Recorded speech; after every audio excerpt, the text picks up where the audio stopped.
Hello and welcome to the Wednesday show. We still need a name for this. I didn't think about that till right now. Where we go and review different shows and pretty much the shows that come out on Disney Plus. Joining me this week is Justin because we're struggling through all this, so we're going to use some of the bounce off of. Yeah, we need a show. We need a name. We do need a show name other than the Wednesday show. Yeah, because Pop Culture Jungle is only on Tuesdays. Yeah. So in case you've been under a rock, because Disney's actually kind of pushing on Disney Plus, at least, the marketing for this, Andor Season 2 dropped. We also did Andor Season 1 review yesterday and went live this morning. So if you haven't seen any of that, watch those. Justin's going to go ahead and, like in the other series we watched, give us the synopsis of an episode. We're going to discuss it. We'll review it. Disney decided to be over ambitious is the way we're going to word that with this series, and give us every week will be 3 episodes for us to binge watch through. So if you want to start us off, Justin. All right, from comicbookmovie.com. Thankfully they have all of these in one place. So it's going to be a little bit easier. These are also going to be shorter than our Daredevil ones, thankfully, because like this series is more drama focused than Daredevil is. So, well, I don't know. These are just shorter synopsises than Daredevil. So, starting with episode 1 year later, it is now BBY4, which is 4 years before the Battle of Yavin. And we pick up with Cassian attempting to steal a TIE fighter from an Imperial base. He has some help from a mole who is loyal to the rebellion, but the mission proves to be a disaster when he realizes he can't pilot it. Cassian manages to escape in the ship after a shootout with some stormtroopers, and we find Bix hiding out with Brasso and Wilman on Mina Ra, as they wait for their friend to get to them. Unsurprisingly, Bix is still feeling the effects of being tortured. Luthen Rael arrives on Chandrilla? I don't know. For the arranged marriage of Mon Mothma's daughter. And we catch up with Rogue One's villain, Orson Krennic, as he chairs a secret meeting. The Empire has set its sights on Gorman, a peaceful planet rich with calcite, a mineral capable of providing unlimited power and a coating for reactor lenses, which they're specifically using to build the Death Star. Daedra Miro is there and listens as her fellow Imperials figure out how they can cover up the potential eventual destruction of the planet, resulting in hundreds of thousands of deaths with propaganda and the like. Cassian, meanwhile, arrives at his designated meeting point, but is ambushed by locals and gets caught up in a minor civil war. A fight breaks out as they argue who gets to use the TIE fighter, and he's captured as the episode ends and shots are fired. Yeah. What do you think of the first episode? First episode, I thought it was a bit jarring at first that we're just thrown in without much connective tissue between the 2 seasons. But I feel like if there was more time to establish what we're doing, this arc would already be too long. Yeah. Because I feel like this arc is already too long, but that's just me. But overall, it's kind of nice to be back. I'm saying this after watching the first season less than a month ago. But first episode's all right. What do you think, George? The first episode's okay. They're trying to give like crazy antic vibes in with like the Cassian story. Personally, in this episode, the biggest piece was enjoying was Mon Mothma's little side thing with her daughter getting married. It is a little jarring, and to me though it was also a bit slow. But that was because we're reestablishing everybody. Again, the show's been on hiatus for 2 years? 2, 3, yeah. So 2, because it was when I moved in, yeah. So I'm giving it a little bit of a pass, a little bit of a leeway because it's had a hiatus, so they've got to go a little slower getting back into the step of it. But this one's okay. This one I gave it a 4. I agree with you there. The action scenes, and this goes for like the entire series as a whole. When we get action scenes, the action scenes are really, really good, and they're very ground level Star Wars. So yeah, I'm gonna give it a 4 as well because like the fight in the hangar is like exceptional, and like that's the only clip I had seen of this show going into it. Yeah, no, so the stuff with the hangar scene is pretty good. It's interesting seeing more so the inside of I believe it's supposed to be a TIE interceptor, but it's not the right wing It's style. a prototype of like a more advanced TIE interceptor. Okay, and that might be why it can jump to light speed also because TIEs cannot jump to light speed, which I was confused by. No, it was fun. It was kind of interesting.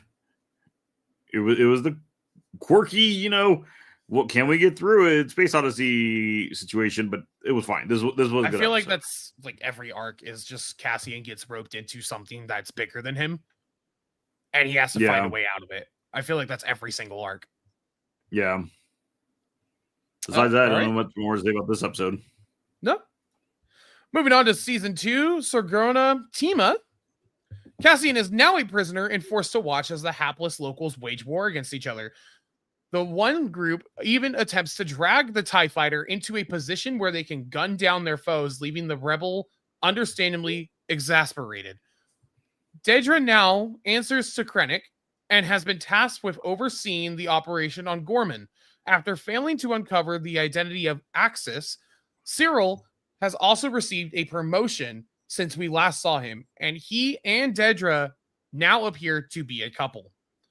Luthen is concerned that Cassian hasn't checked in, but uncovers a bigger issue when Mon reveals that her banker friend Tay Kolma is now attempting to blackmail her after he helped cover up the funds she's used to bankroll the rebellion in season 1. Unsurprisingly, Luthen isn't overly keen to pay for his silence. Bix and company are also in trouble, as it turns out the local Imperials are arresting undocumented workers. And now back with Cassian, as the two sides meet to discuss a treaty, a creature attacks and the hero makes a run for it. He escapes in the TIE fighter and leaves them to starve and continue to fight among themselves. As he leaves, we see that planet he landed on appears to be Yavin 4. I think that's just industry plant. I don't think that there's anything more to that. No, yeah. Other than having Yavin 4. Unless we circle back to it at the end of the season and they show the building of the Yavin base. I can see that happening. But other than that, I don't think we're going to get much further. Are you good? Yeah, sorry. No, yeah. This episode's bad. Yeah?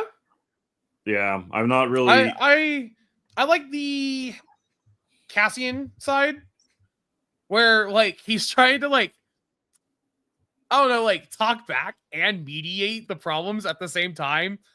And he's like letting on less than what he knows. And I kind of like that. That's kind of fun. Yeah. Sorry. Oh my gosh. No, yeah. I mean, my problem was majority of this episode felt like filler, and it's episode 2.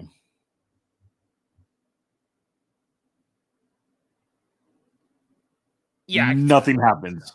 Yeah, I can see that. I was going through everything in my head. Other than like it's all set up for like episode 3 with the what's the name of that planet? The field planet. No, yeah. Like it's there just to progress that, honestly, and add more drama to Mon Mothma's storyline. I'll give it a 3. Okay, so you lined up right where I lined up. I gave it a 3. Yeah.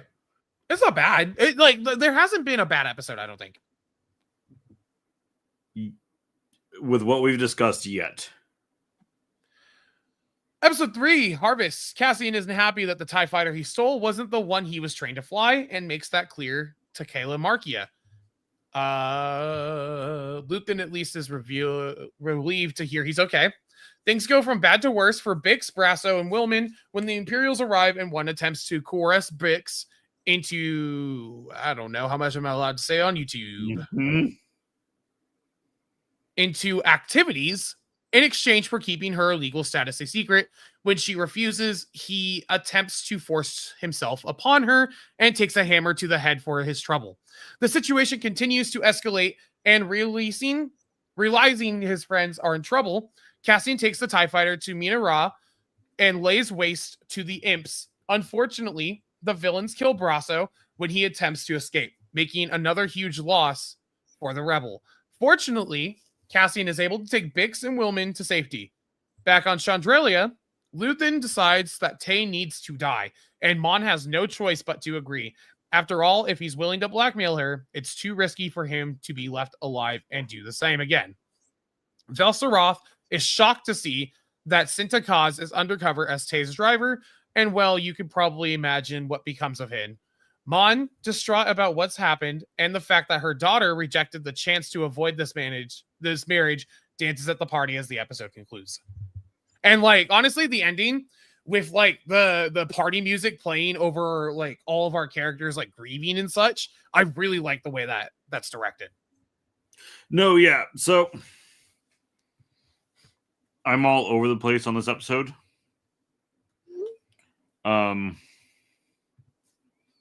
I hate majority of this episode. Before we get into this, trigger warning, clearly. And I think there should have been some disclaimer at the front of this episode. I don't think the show needed the scene it did.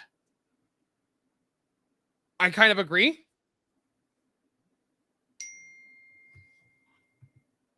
I agree. It didn't need this to progress the story, but I feel like it is an important issue to talk about, but is it the right place to talk about it? Yeah, because again, okay. I'm gonna double stand on myself for a quick second, okay? My first question: what rating is Andor? That's a great question, because if it's TVMA, then I think that it's fine. Age rating.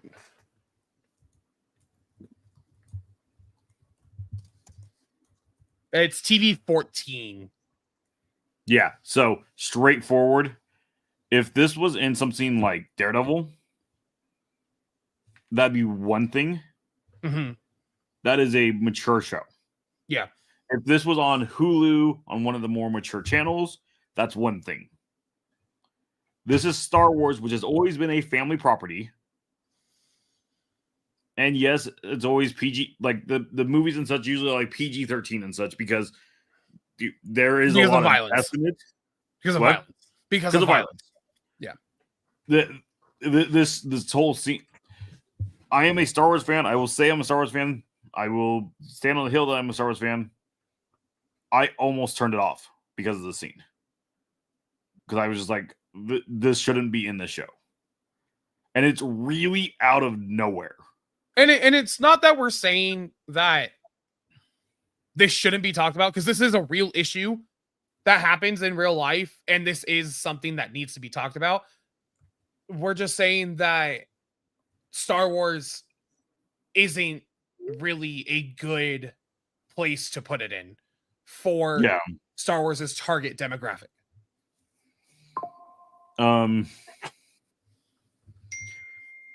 The scenes with Mon Mothma and such, those are great. I love the costuming. I love the lighting in those scenes. The music choice is great as well. But legitimately, this entire episode is soured because of that. I don't think so, because like it's 2 minutes. And even then, it's not a lot. And I think there's a lot around this episode that is still good.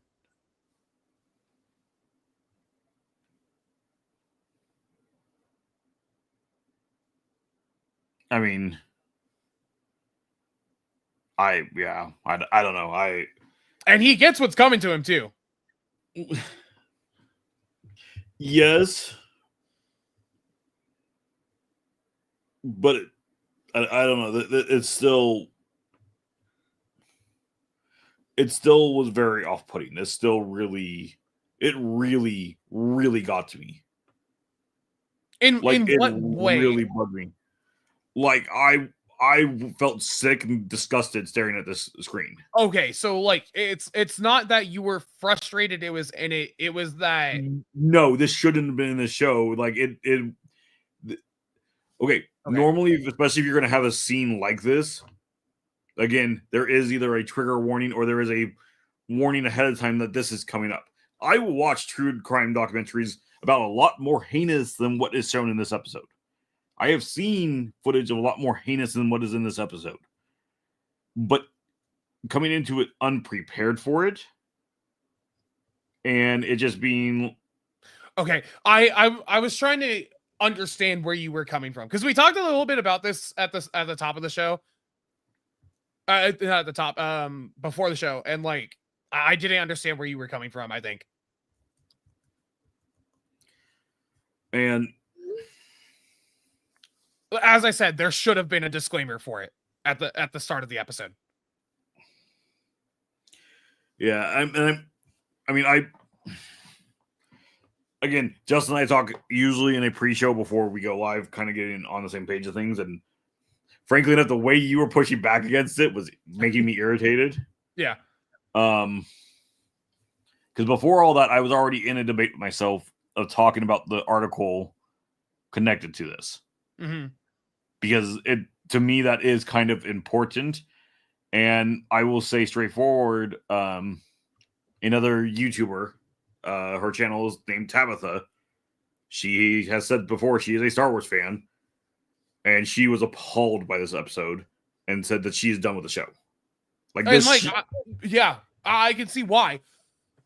Again, there should have been a disclaimer, because like you're going into this expecting, fun spy thriller Star Wars stuff, and you're seeing that. Yeah. In a TV 14.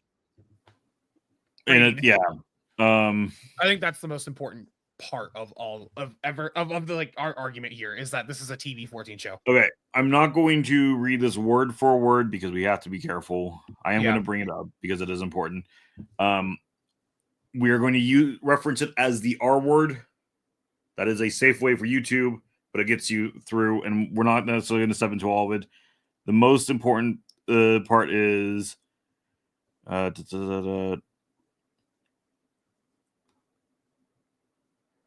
it is right.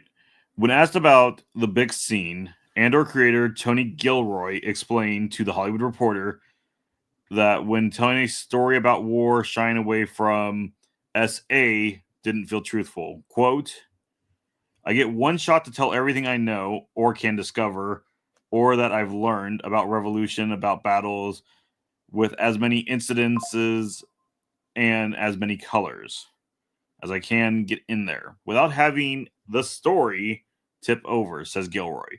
I mean, let's be honest, man. The history of civilization, there's a huge arterial component of it. That's our word. I'm trying to be careful with this. I'm sorry. Yeah. All of us who are here, who are all the product of our word. No, sorry, I read that wrong. All of us who are here, we are all the product of our word. I mean, armies and power throughout history have committed our word. So to not touch on it in some way, it just was organic and it felt right. Coming about as a power trip for this guy. I was really trying to make a path for Bix that would ultimately lead to clarity, but a difficult path to get back to clarity. No one ever said anything about it. So when asked about Disney's reaction, no one ever said anything about it ever. Gilroy said, but I mean, we have limits of what we can do. We are very aware of what we can do physically and violence-wise, is the way I'll word that. Those limits are made very clear. Okay. I get where he's coming from. I don't think this is the package for it, though. Like, I think we could have put a TVMA Star Wars show. It could have been in that, but like not in this. Well, because that's where. So, I stumbled upon the article before I found people talking about the article. Mm-hmm. Okay, I'd already seen the episode. Which I already was confused by. Then I stumbled upon the article, and then people started reacting to it or talking about it. And a lot of people's opinions right now seem to be either completely against it and say it shouldn't be here, or there is a group of people that are like, well, it's just the same as, you know, the what is the official name now? The Hut Killer outfit, Leia. And everybody's like, no, it really isn't. Yes, we know what she is, but there's not the smack herself in the face, blatantly making it clear what this is supposed to be representing. Yeah.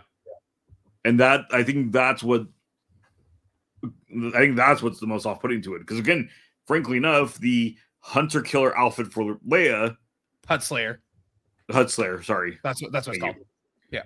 I think is still totally fine. Like, it has its purpose. It worked for the episode because that was showing what was going on in the case, but it wasn't like, here's a baseball bat right across your face to make sure you understand what we're trying to tell you. Yeah, it's gross, but like in universe gross, and it still fits and works for the world. It doesn't have as much real world implications, I think, is the biggest thing. Because like, I'm sure a lot of female watchers have had a similar experience to Bix in this episode, and that I'm sure a lot of males have too. Yeah, I'm not saying but like, I can only imagine what they went through seeing that without a disclaimer. Yeah, and I mean, again, Star Wars is a family product. It has always been a family product. Yes, it is just straightforward a full-on sci-fi show or sci-fi movie series. But even though, yes, they are focused towards more of a male audience, especially the first three, they're built for the family. Like, again, you and I started watching them at, like, once we were born. Yeah, me especially.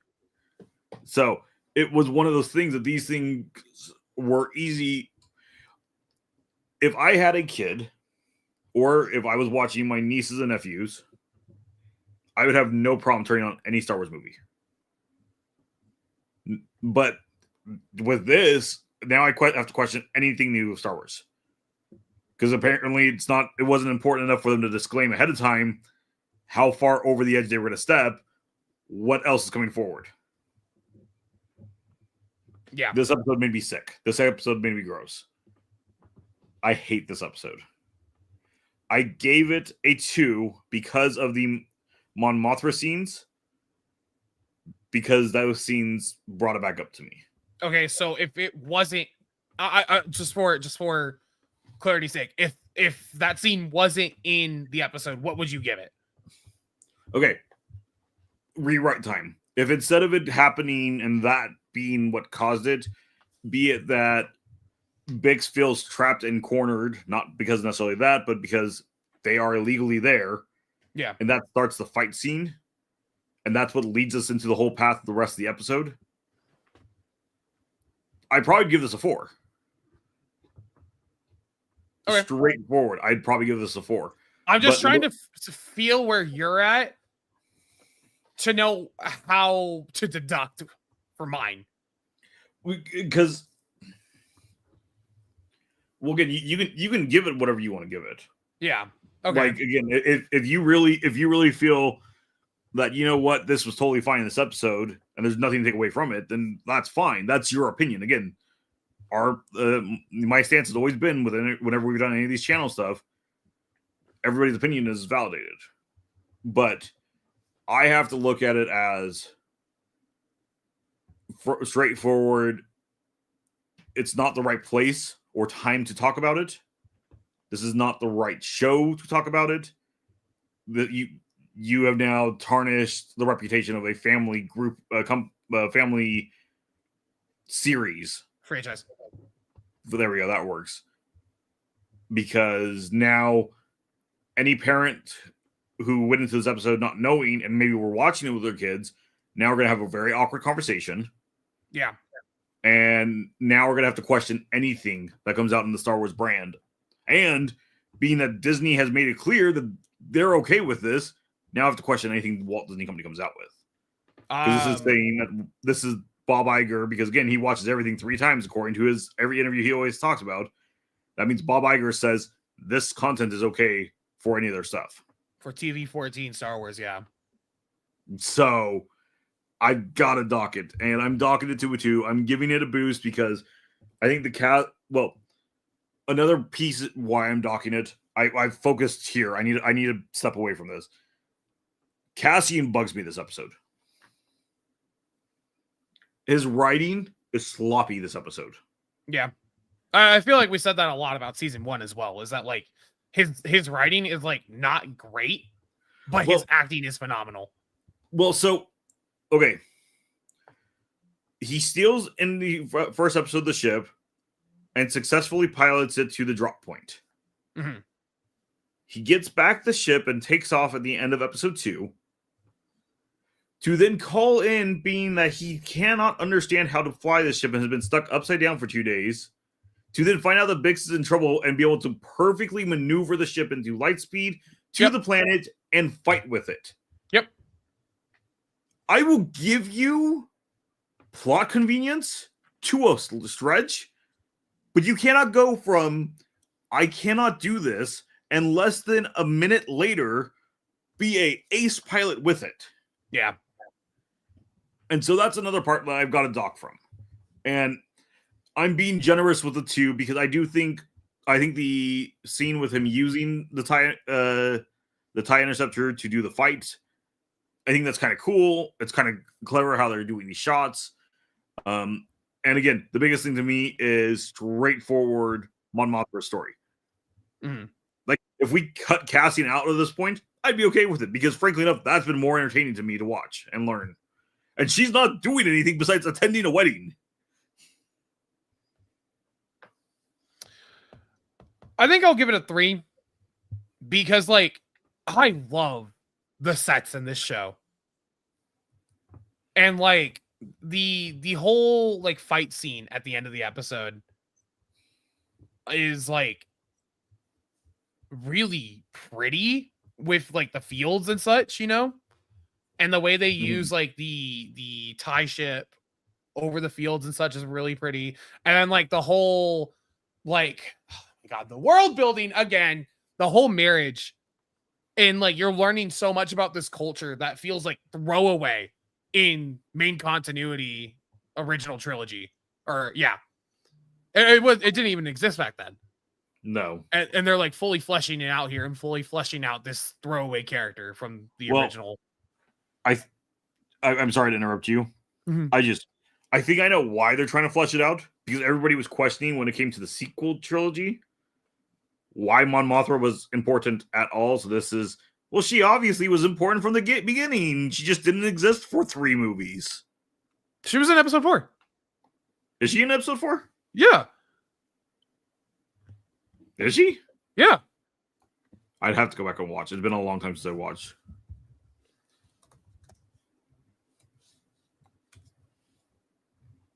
Oh, because Yeah, because she doesn't look at all like she looks like later in episode 4. Yes. Because it's a different actress. Well, yes, but they don't Yeah. even have like her hair like being styled anywhere close to it. Or whatnot. Exactly. I think that's why you don't recognize her. Yeah.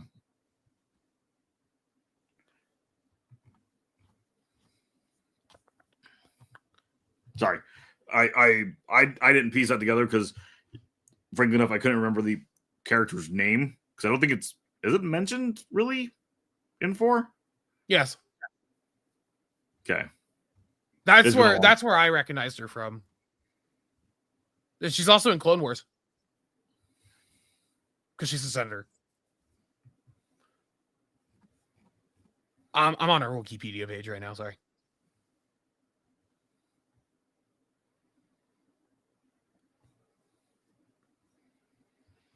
Republic Senate and role and outspoken. She was also in episode 3.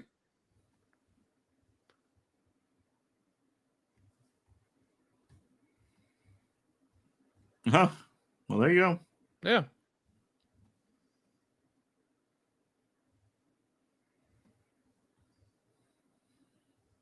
Okay.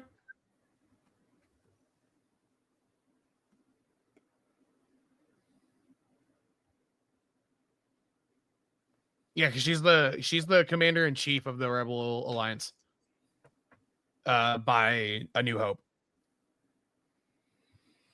Well, now that I started rereading through I remember her, Organa and Amidala standing together against the Chancellor for him to relieve his power towards the end of the war.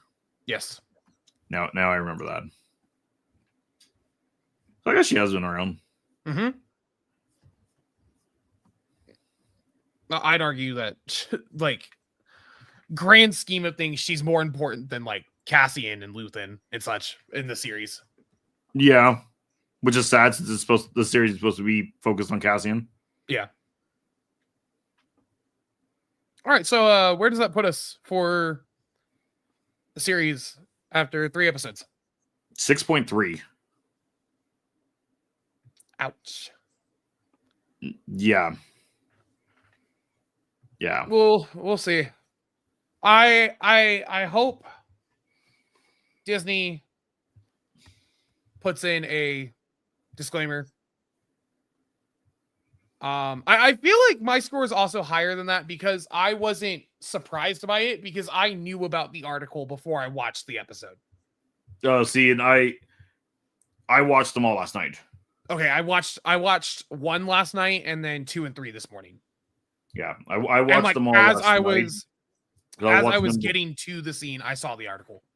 Yeah, because I was watching them before anything come out. Because I try to go in unspoiler on this kind of stuff, especially if we're reviewing it. Yeah. And I had to go take a shower afterwards. I felt gross. Mm-hmm. I legitimately felt gross. Like this, again, when the scene happened, like I was stunned for a minute staring at it until the scene was done. I legitimately paused the TV, went and took a shower, and like, what am I doing? Like, why am I watching this? Yeah. I've got 2 sabers behind me, 2 more on the floor. A First Order, a Rebel Alliance, Empire flag. I've been a Star Wars nerd forever, and I legitimately question why I'm even watching the show. We'll see. If it doesn't get better after next week, I don't know if I'm going to finish it in the nicest way. I'm sure we can find something else to review instead. We can find something else to cover right now. Yeah. Yeah. It sucks. Hopefully it gets better. There's a ton of backlash on this episode, and there's a ton of backlash now against the show. So let's be honest. At this point, there's been a ton of backlash about like everything with Disney, and nothing's changed. So I can't even say that maybe it'll get better, but we'll see. We'll see. Yeah. Anywho, you made it to this part of the video. Be sure to like and comment and probably tell me I'm wrong because I get lots of those comments or messages. And be sure to join us most likely Saturday. Don't know what's happening, but maybe. Oh, you know what? You know what we should do Saturday? We should do a Star Wars Episode 3 review. Star Wars Episode 3 review. Review a 25-year-old movie? Yep. That's fine. Hey, you know what? Okay, I gotta look at it this way. We had really bad Star Wars today and last night, but we have really good Star Wars on Saturday. Yeah. We just have to buy tickets for it still. Yeah. But I can't buy tickets till Friday. That's okay. Neither can I. Yeah, because I'll be fine. I got a little bit of pay increase, so that'll be nice. But that has to be, we have to wait till Friday.